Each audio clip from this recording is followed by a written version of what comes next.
you work on C language. C. Yeah. C. And then of course it evolves over time to C++, also gets into Java, and I think you represent the current generation. I personally follow you, and I think I'm really enthused by what you are able to demonstrate and connect. In 1915 founded company, but it started in Hyderabad in 2017. So how do you see this transition from 2017 to 2024 of ZF Group Hyderabad? Thanks, Deepak. That's a very, very important question on how we evolved. So can you please share your salary? So how was your experience with Chennai to Bangalore? Yeah, it's a very different. World's largest software center for ZF Group.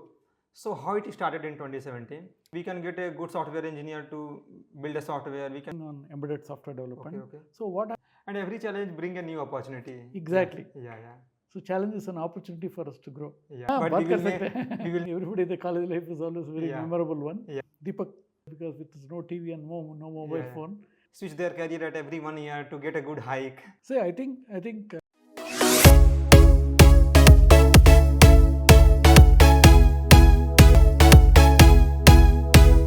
Hello guys, so today is the very special day for me, because today we have a very special guest, Krish, who is the head of Tech Center of India, Hyderabad, of ZF Group, which is spread over 32 countries and with almost 160,000 plus employees. So first of all, thank you so much for taking out the time for the podcast and accepting my invitation. Thank you, Deepak. Thank you very much. Nice to meet you. Yeah, nice. So can you please introduce yourself? So as you mentioned, I am Krish. Krishnaswamy Jambunathan. I head the tech center here in Hyderabad, which is one of the largest ZF tech centers in India, in the world. Yeah, and sir is leading almost 3,000 plus employees at Hyderabad. So we will learn a lot from him, like he leadership skill, how to become a big leader and all. So can you please tell about your schooling life, how you were at study in your childhood and your family background and all? Basically, as I said, I hail from Chennai, and I have two brothers and my father and mother. My father was working with accounts, and I did my schooling in Chennai in a CBSE school. Okay. All through till 12th. Okay. So you were in like a CBSE board or a state board? It is a CBSE. CBSE board. English medium, yeah. English medium. So from childhood you were in English medium, CBSE board. Yes. Nice. So how you were in study at your schooling? I would say not on top, but at least above average. Yeah. That's how it used to be. Yeah, every topper say like this. I am above average. Yeah. So after 10th, you did IITG preparation and all. After 10th, I took my +2, as we call in the south, which is for going for maths, physics, chemistry. Okay. Of course, I had not seriously looked at IIT at that point in time. It was more looking at engineering. So it was in the CBSE, you try to excel. That time you know about IIT or not? Yes, we know. You know, IIT. it's a good thing because even at that time, IIT was definitely one of the top, very hot. 1985, na? 1985. Yeah. 1985. So how you ended up in Nit Calicut, So what used to happen during our time is you do not have as an entrance. So based on your performance on your class 12, you have to apply to the NIT. Okay. And then you go through a screening there, and then with that you get allocated. So there were no entrance exam for NIT and all? No, not for NIT alone. For engineering in our state, you need to write entrance. Okay. But NIT, particularly the other states, if you're going in, it doesn't have an entrance. It is based on your 12th marks. Okay. So as you told, you have two siblings. So what they are doing, and what about your children and all? Thank you. I have two brothers. Yeah. And one of them is in HR. He's in leadership training. And another is in accounts. Works for again a World Bank. Okay. And so that's how it is. And I have two daughters. Okay. I don't have sons. It's two daughters. Yeah, nice. One of them is doing a PhD. Okay. And the second PhD is from US, you told? She's now in US. Okay. In working on networking and computer networking. Oh, nice. So the other second is in ISER. She's doing her 4th year in science. It's an integrated program. Nice. And your father were in defense, you told, na? My father was in airlines. He was in the accounts. Airlines. Okay. So after 12th, you had a drop, or you direct went into Nit Calicut after 12th? I went directly to Nit Calicut. So you choose electrical and electronics, na? It is only electrical. At that time, we were having electrical, but then by the time we graduated, it became electrical Oh electronics. yeah. Till then, we Actually, used to have at your electronics. LinkedIn, it is mentioned electrical and electronics. Yeah, so the initial courses were more electrical. So but tell then, me one thing, like how you choose this branch? Like that time, mechanical, civil. I think CS is also that time. yes. So how you choose this branch? Again, what happens is the initial allocation happens with the ranking. Yeah. But when you go into the college, you have a choice to choose. You can change your courses. Yeah. But I preferred to stay in electrical electronics because we felt in those days electrical electronics is something where you get to have more practical knowledge. Yeah. And And future is good in electrical yes, electronics. at that time. Okay. So how was your college life? Any good memory and any things? Of course, If for you can everybody, the college life is always a very Yeah. memorable one. Yeah. And I think in those days it's a different life altogether because with no TV and no mobile Yeah. phone. So it's the friends that you build. Yeah. And the advantage when you do an institute like NIT is you get to meet with friends from different states. Yeah. So pretty much if you see the concept, 50% of them from other states outside of Kerala. So it's a good You experience. have any friend from North India? Yes, In a lot Nit of them from Bengal, from UP. Oh, UP also. UP, Maharashtra, so different places. Okay. So you have friends and of course time to time we do get together again from south also, from different states. So that is an advantage, right from Jammu and Kashmir. Yeah, this is the good thing of NITs, in NIT if you are studying. So how was the college placement at that time in 1986, 87 that time? The graduation happened in 89, so 90 rather. And those days, yes, the placements were not many, and it was few. So that time 100% student got placed, or what was the scenario? It will be very less, Very less. hardly 10-20%, and then but the point is once you graduate, Yeah. you do get placements always. So it's campus placements were less. The concept was not very popular, but once you go out, people do get Off-campus people. Off-campus is common. Okay. So anything which you miss about your college life? Yeah, Today, like these days, like I think when we also go in at your age after 20 years, then we will also miss. So anything which you miss? Yeah, it's more than it's close to 35 years. In fact, I think what we miss is definitely a very strong friendship bond. I think that's cutting across different states, and I think that is one thing. And clearly, the what you gain out of that is how do you understand, because even in India you have different cultures. Yeah. So you get to understand different cultures, how people talk, and their languages. For example, I learned to speak Hindi only when I went to college. Okay. So these things you start. So you learned Hindi? I studied, but I never could speak. Okay. So until I went to the college, I could never speak Hindi. But so in your Nit Calicut journey, you learned Hindi speaking. Yes, to speak Hindi. That's something you gain, and that builds a lot of confidence also. So that's something you learn. It's not just about subjects alone, but you learn about different people, their families, and other things. Okay. So you get to go around. That's what you miss. So nice. So we can talk in Hindi also, but we will make podcast in English only because So you completed your BTech from Nit Calicut in 1989, but as I seen, you joined AREVA in 1990. Yes. So what you did this 1 year? So interestingly, in those days, what used to happen is it's a 4-year program. Yeah. But the universities that you're in, we used to have what we call as a course lag. So it's a concept in which the exams get postponed for a variety of reasons. For example, if there's a strike, and then the exams used to get postponed. So we finished our exams probably only by January of 1990. Oh. So you pretty much do in between an academic year. Okay. And then I had a campus placement, which I just stayed for a few months. But then I moved on to the company because I joined as a management trainee in August 1990. Okay, in AREVA. In AREVA. At that time, it used to be called as English Electric. It's a what we call as a UK and India-based company. Okay. It's a multinational at that point in time, where you started a management trainee in a factory. Oh, nice. So can you please share your salary in AREVA when you joined? So we joined as an apprentice for the first year as a management trainee, and your starting salary in those days is 1,600 rupees per month. 1,600 per month. So see, guy, he started at 1,600 per month salary, and now he's a leader of ZF TCI Hyderabad. So we should focus on the learning and all. We should not focus on the salary. Am I right, sir? Yes, you're right. Definitely. So Chris, how you got your first job at AREVA? It's off campus? Yeah, it's off campus because this was in Chennai.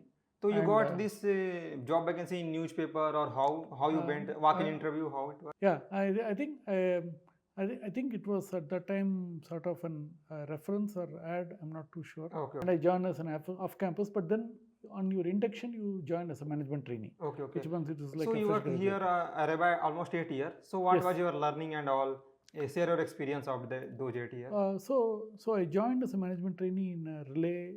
It's a protection system. It is not automotive as I'm in today. Oh, It's it a was different non-automotive. field. It's a non-automotive. Yeah. It is what we develop as a products for protection of equipment in the power station. So it's like your bus bar in the power station. You got transmission towers.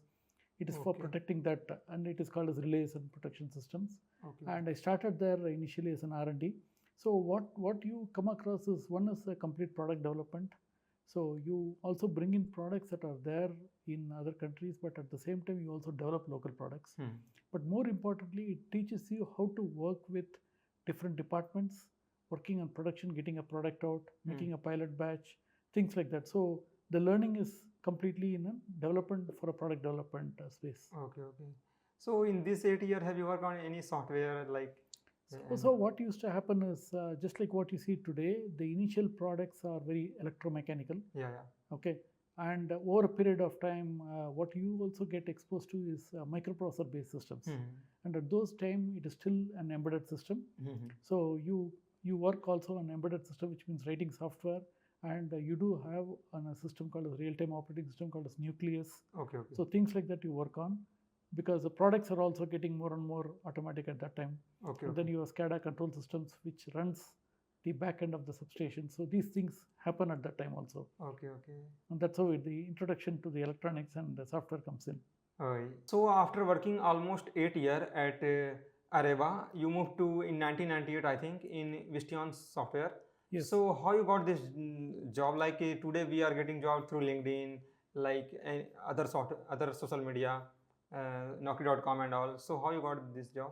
So interestingly, you're right. We do not have even a mobile phone at that time. Yeah, mobile phone also. So the part is, you are always approached only by a consultancy firm. Oh. So that's the only way. Either you see a paper ad, which means you go through newspaper ads, or you get contacted by a consultant saying that there's an opportunity, would you like to apply? And since Visteon was starting off their new operations there, so I got an opportunity to join Visteon. Okay, in Chennai itself, na? In Chennai itself. Okay. I moved into automotive by then. Okay, now you moved to automotive. Automotive. Okay. So first company non-automotive. Now second company Visteon. Automotive. Visteon is automotive. Yes. So why you moved from non-automotive to automotive? So interestingly, at that point in time, there's a transition happening about not just on product development. You would like to specialize, and software was picking up in those days. Okay. So since software was picking up, I thought with my background, having developed software, I had spent some time also in France. So I thought we should get into automotive and specialized area of software, and that's how we got into Visteon. So how many years you were in France? Not years, it's only about 8 months. Oh, 8 months, it's also almost approximately. So through like Visteon, you went to France or? From AREVA. AREVA, okay. Then you got exposure to automotive. Yeah, then you thought I have to go to automotive sector. Yeah. So you worked at Visteon software operation almost 9 years. So now it is automotive, non-automotive to automotive. So what new things you learned and your new experiences? So what happens with Visteon is, one, you get to know a domain like automotive, which is evolving with a lot more electronics coming in, and you get to see the technology development in software. So that is what is the key learning.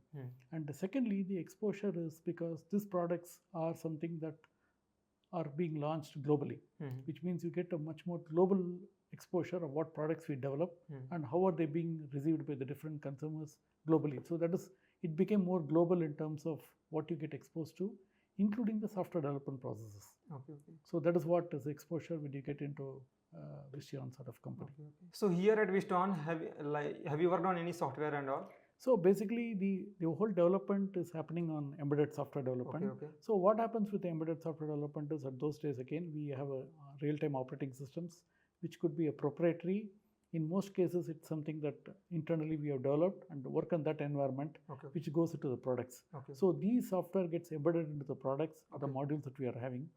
Unlike now, the development has been more localized into a certain module level. So the real-time operating system products are all standalone with limited network capability, unlike what you have today. So it is not that widespread, but yes, fairly quite widespread than now. So have you worked on any language, coding language? Again, it comes back to C. Everything you worked on C language. C. Yeah. C. And then of course it evolves over time to C++ and other languages. But primarily C. At some point it also gets into Java and things like that. But embedded you worked Java, on Java also. embedded Java, all this comes up later. Nice, but initially it is. Nice. Everyone must have gone through coding in their career. Yeah. Yes. So after working at Visteon, you moved to Aptiv now? Yes. So how was this transition? Yeah, so in Visteon, of course, we were doing more of engineering and also got into the management role. I was there as a director. But then when we go into 𝗩𝗶𝗱𝗲, which is Aptiv now, I joined as a chief engineer there. It is again software, but it's a different city.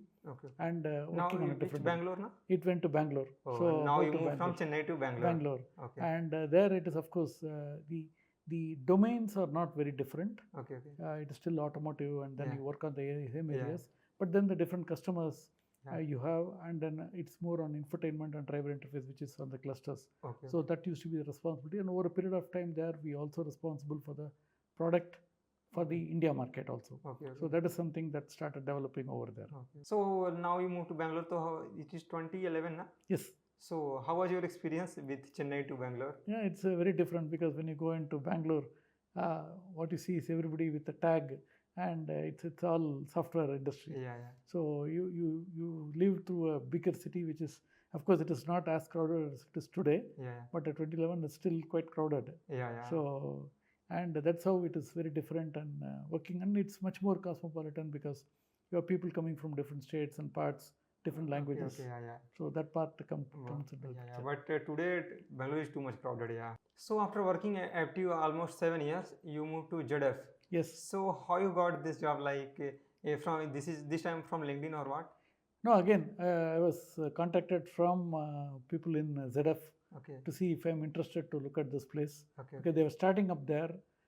By the time I joined, we had about only 150 employees. That time when you joined, only 150 employees. And also they had started in March, and I joined somewhere in September. So March 2nd was our starting date, and I was there on September 15th. You joined as a head of engineering, na? Head of engineering. So I am very interested to know that ZF TCI Hyderabad, it is the world's largest software center for ZF Group. So how it started in 2017? So it started in 2017 with, because ZF had some partners through 𝗪𝗏 in Hyderabad. So from the partners, we had some initial people who joined us to set the core team. And from that, it started growing to support different divisions. So ZF was also had acquired 𝗪𝗏 at that time. So these were two large organizations. And so when we started building the team, we started supporting all of those divisions.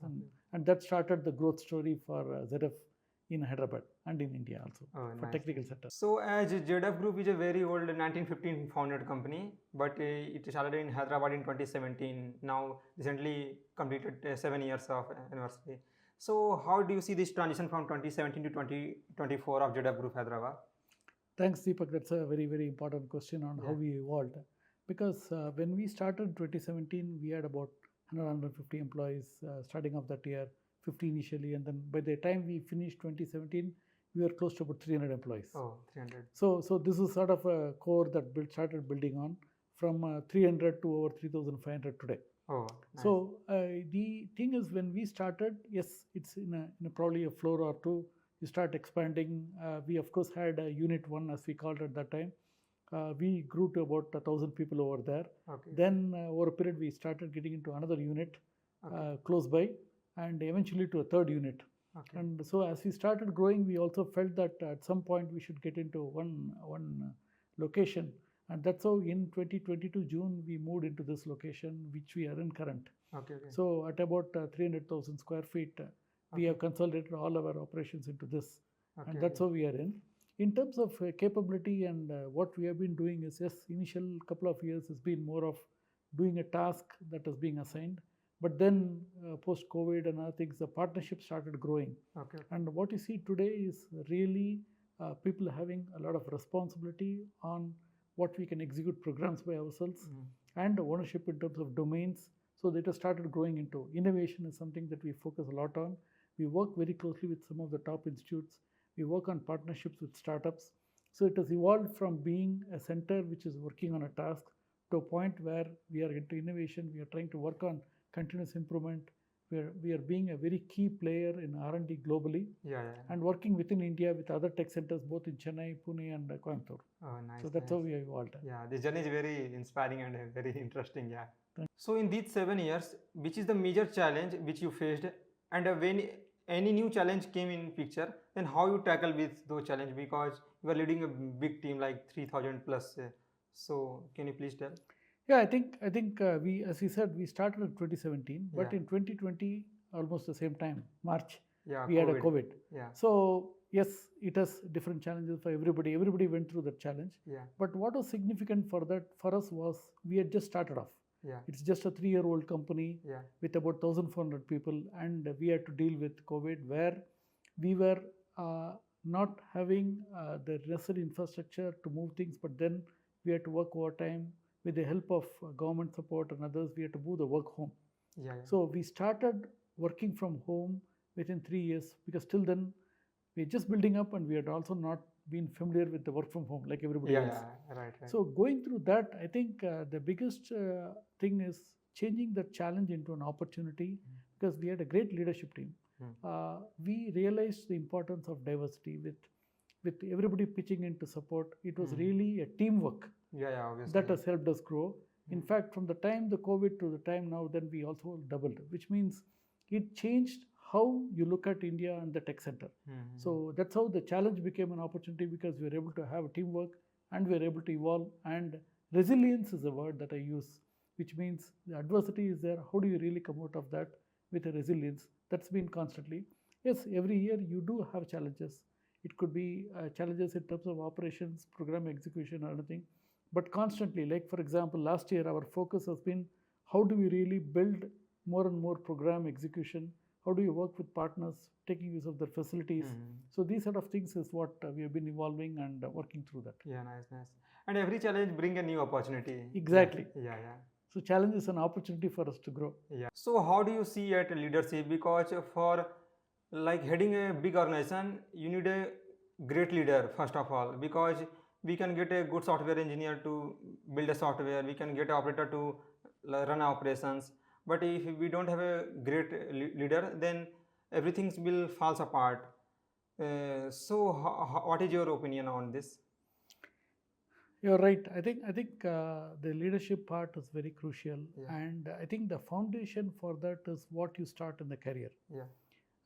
If you ask me, personal opinion is what the initial period that we send, like I talked about the company AREVA and anything on the product development, it gave an opportunity for us to work with the different departments across your own team of people who joined along with you as management trainees, maintaining that network. So it is very important to build that network early part of your career and be very deep in what you work on the domain. It is not important what task we do, but what we learn about the domain and how strong a network we build is what helps us in the long-term career, because that becomes a foundation for any new learning, because technology is never going to be the change. What we had 30 years back is no longer relevant, and what we did not have 30 years back is so much in abundance now. So it's a question of that learning to adapt to new things. You learn in foundation at that point in time, and that's why it is important to the initial phase of the your career. It's very important to get deep in whatever we are doing and build a network of a team. Okay. So one important question I want to ask, like how anyone can become a great leader like you only did BTech and still you have a BTech and you become a great leader. Like as I heard from people, like for getting a higher position, you should have do higher studies like masters, PhD, MBA. So what is your opinion on it? So is it necessary to do higher studies, or we can do? There I would say the environment has changed. In the time that I graduated, usually it is very difficult for you to do a higher education. Being in the job is a bit difficult.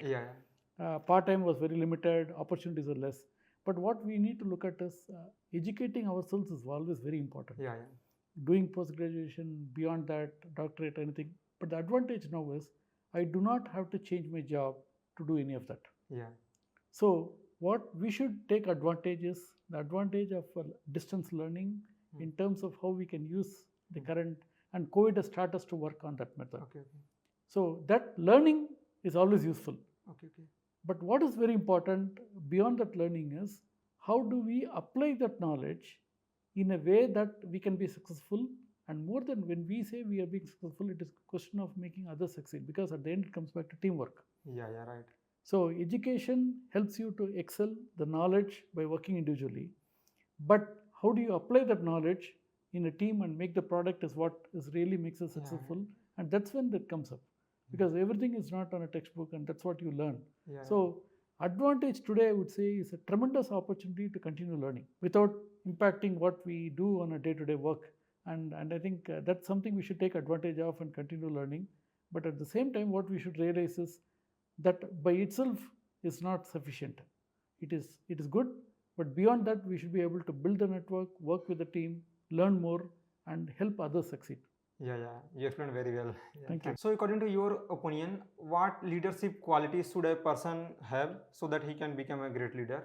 Deepak, I'm not that competent to answer, but what I can do is my own experience. What I feel is the curiosity to learn, and more importantly, to encourage diversity. Because what happens with the diversity is when you have a group of people having different thoughts, you can get the best solution possible. So having the diversity in thought, encouraging that culture is very important. Thirdly, we need to look at how we can all work together to make it as a win-win. Right. The fourth is being humble in terms of making sure that we can actually learn from others, and making sure that how we can keep improving, and that only by being humble you know how to improve and do better. So these are some of it. It is no way exhaustive. But it's going back to the experience each one has, and that's very unique. And just follow-up question, literally, like how you are so much humble and down to earth, literally. No, as I said, I think it is very important to note that we had an opportunity. I always stress that you look for the opportunities, and that will lead you. And to look for opportunity, it is very important that you are receptive to change and being humble. If the attitude is I know everything, then it becomes very difficult. We don't listen to things, or we miss what is being told. So if you know Manoj Raghavan, who has started his career at GT Graduate Engineer Trainee, and now he is MD and CEO. So like, and he not switch any company. He from starting he is in this company only. Now he is MD and CEO. So like, what is your suggestion to audience? Like people switch their career at every 1 year to get a good hike. So any suggestion to audience? So I think my own suggestion is yes, change is inevitable. But at the same time, what is very important, I think we need to learn is what is driving that change? Why do we want to change? If it is going to be on something that is money driven, it is always a challenge because that can be there. But what we need to really look for is very objective about, and that's where having a network to know the people, what is the reason for us to change? I think making sure that we are very clear on that will help, because a career progression should always be there. Again, money can be always earned, but it is a career, and how are we learning and continue to learn on that? That is what should really drive how we look at our career. Yeah, sir. Nice. Book reading is very important if you want to grow. So, sir, any suggestion and any top 5 book which you can recommend to audience? In my view, yeah, of course, we always read books, and it has been the case. We do fiction, non-fiction. But for me personally, what I have gained and I have learned a lot is, my favorite author, I would say, is 𝗩𝗶𝗱𝗲𝗀. So he brings out the concept of lateral thinking. There are a number of books by him on 6 thinking ads, and how you look at lateral thinking in different aspects. There are examples of it, various books. That is one aspect. Then there is another book which is I'm okay, you are okay. So this is sort of books which helps you to really do a self-realization And lateral thinking is a concept that has been promoted by 𝗩𝗶𝗱𝗀. These things really help us to self-reflect and know where are we, and brings in a self-awareness as well. And that's what I would recommend as something that is a personal reading. Of course, people have different books to read, and that will always continue. So, sir, any last message for our audience? No, I think it has been a pleasure. I think personally I would like to say, Deepak, you represent the current generation in terms of how the technology and using it well. I personally follow you, and I think I'm really enthused by what you are able to demonstrate and connect and build on this further. I think that's very infectious, and as I said, we keep learning all the time, and definitely we can learn following you also. Yeah. Thank you very much. So if you want to connect with Krish, I will add his LinkedIn link in the description. You can reach out to him. And if you came to this part of the podcast, so please like and subscribe it, and share your thought in the comment what you like in this podcast. And so Krish, thank you so much for taking out the time. Literally, it is the very great thing for me to take your podcast. So yeah, thank you so much. Thank you. I'm very impressed at what you are demonstrating, Deepak. I wish you the very best, and very good on your podcast, and all the best for all your future endeavors. Thanks. Thank you. Thank you. Thank you all. Yeah, thanks all.